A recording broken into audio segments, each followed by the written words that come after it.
నమస్కారం. బీఆర్కే భక్తి ఛానల్కి స్వాగతం. నేను మీ కీర్తి. ఈరోజు మనతో పాటు ఉన్నారు ఆస్ట్రో న్యూమరాలజిస్ట్, ఎనర్జీ వాస్తు నిపుణులు శ్రీమతి జయప్రద గారు మనతో పాటు ఉన్నారు. అమ్మని అడిగి మే నెలలో 12 రాష్ట్రాల వారికి ఎలా ఉంది అనేది తెలుసుకుందాం. నమస్కారం అమ్మ. నమస్తే అమ్మ. శ్రీమాత్రే నమః. మే నెలలో కర్కాటక రాశి వారికి ఎలా ఉండబోతుంది తెలియజేయండి అమ్మ. ఇప్పుడు ముందు మామూలుగా చేసుకుంటే గ్రహాలు ఎక్కడెక్కడ ఏ స్థానాలు ఉన్నాయో చూసుకుంటే ప్రతి సంవత్సరం గ్రహాలన్నీ మారుతుంటే ప్రతి మాసం మారే గ్రహాలు కొన్ని గ్రహాలు అవి రవి, కుజుడు, శుక్రుడు, బుధుడు. అయితే ఈ మాసంలో మే మాసంలో మనకు జరిగేది ఏంటంటే 9 గ్రహాలు మార్పు అనేది జరుగుతుంది ఈ మాసంలో. ఎందుకంటే గురువు కానీ ఈ మాసంలోనే మార్పు అనేది చెందుతుంది. తర్వాత శుక్రుడు ఈ మాసంలో మార్పు అనేది తక్కువగా ఉండి చాలా రోజుల తర్వాత మార్పు వస్తుంది. ఎందుకంటే గత చాలా రోజుల నుంచి శుక్రుడు మీన రాశిలో ఉంటున్నాడు, రాహుతో కలిసే ఉంటున్నారు. సో రాహు, శుక్రుడు, బుధుడు, శనేశ్వరుడు 4 గ్రహాలు మీన రాశిలో ఉన్నాయి. ఈ 4 గ్రహాలు మీన రాశిలో కలిగి ఉండడం వల్ల రవి మేషరాశిలో 13 తారీఖు ఉండి 13 నుంచి వృషభ రాశికి వెళ్తున్నారు. గురువు వృషభ రాశిలో 15 తారీఖు వరకు ఉండి మిథున రాశిలోకి వెళ్తున్నారు. శనేశ్వరుడు మీన రాశిలో ఉంటాడు. శని రాహుల కలయిక మీన రాశిలో జరుగుతుంది. 18 నుంచి రాహు మార్పు అనేది జరుగుతుంది. 18 నుంచి కేతు కూడా మారుతున్నారు. సో అందుకే మే మాసంలో నవగ్రహాలు మార్పు అనేది మనకి జరుగుతుంది కనుక ఈ నవగ్రహాల సంచారం మార్పు జరిగినప్పుడు ఒక్కొక్క రాశికి మంచి ఫలితాలు, ఒక్కొక్క రాశికి కొంచెం మిశ్రమ ఫలితాలు ఉన్నాయి. తప్పకుండా అన్న కర్కాటక రాశి వాళ్ళకి ఈ మాసం అంతా కాస్త మంచి ఫలితాలే కనిపిస్తున్నాయి. ఎందుకంటే ఎప్పటి నుంచో వీళ్ళకి అష్టమ శని ప్రభావం నుంచి బాధ నుంచి బయటపడ్డారు. అందువల్ల ఏంటంటే కాస్త అంత మెరుగైన ఫలితాలు కనిపిస్తున్నాయి.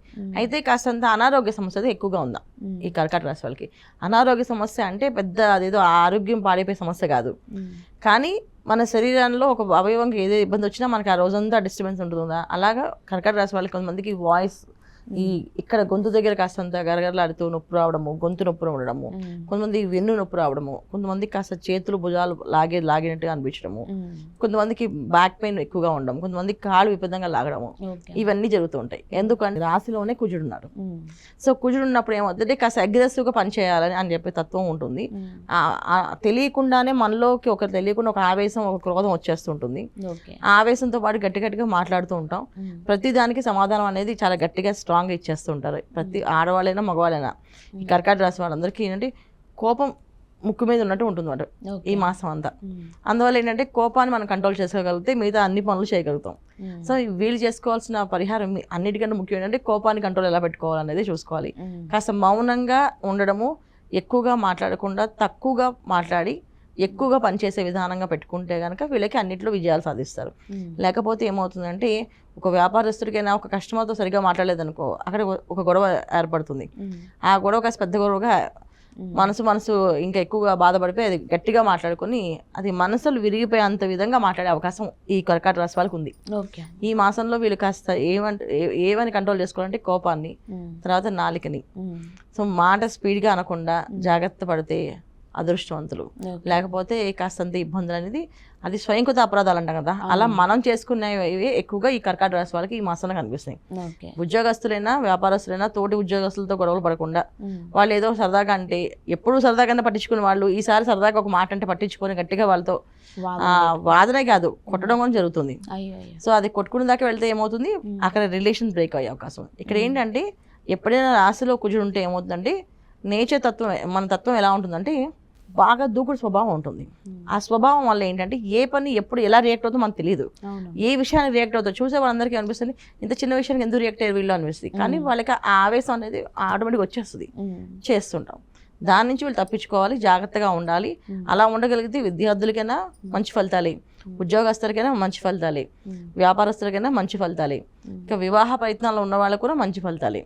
సో వీళ్ళన్నీ కూడా మంచి ఫలితాలు ఉన్నాయి. కాకపోతే వీళ్ళ చేతుల్లో కాస్త ఆ మెయిన్ కీ అనేది వాళ్ళ చేతిలో ఉంది. అది జాగ్రత్తగా పెట్టుకోవాల్సిన బాధ్యత వీళ్ళకే ఉంది ఎక్కువగా. ఓకే అమ్మ. రాజకీయ నాయకులకు ఎలా ఉండబోతుంది అంటారు? రాజకీయ నాయకులు కూడా అంతేనన్నా. ఇప్పుడు ఏదైతే ఆవేశం కోపం వస్తుందో రాజకీయాల్లో రాకూడదే అది.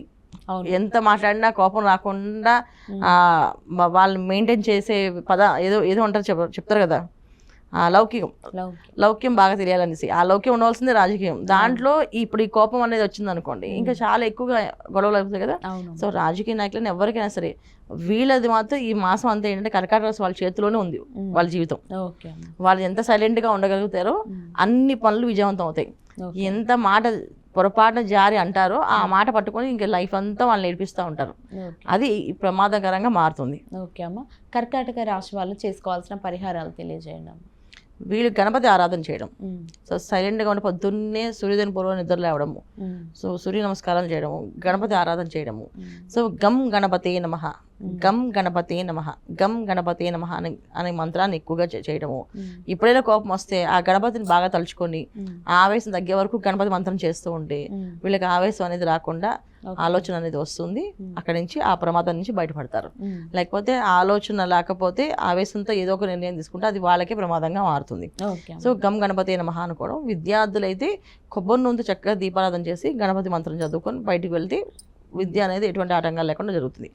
వ్యాపారస్తులైనా ఉద్యోగస్తులైనా చక్కగా స్వామివారి దగ్గర గం గణపతి నమః అని ఒక నువ్వుల నూనె కానీ ఆవు నెయ్యి కానీ తీసుకొని 28 సార్లు గం గణపతి నమః, గం గణపతి నమః అని చెప్పి ఒక్కొక్క డ్రాప్ లాగా వేయాలి ఆ దీపం కుందులో. అలా వేసి బయటికి వెళితే వీళ్ళకి ఎటువంటి ఆటంకాలు ప్రమాదాలు జరగకుండా క్షేమంగా ఇంటికి వస్తారు.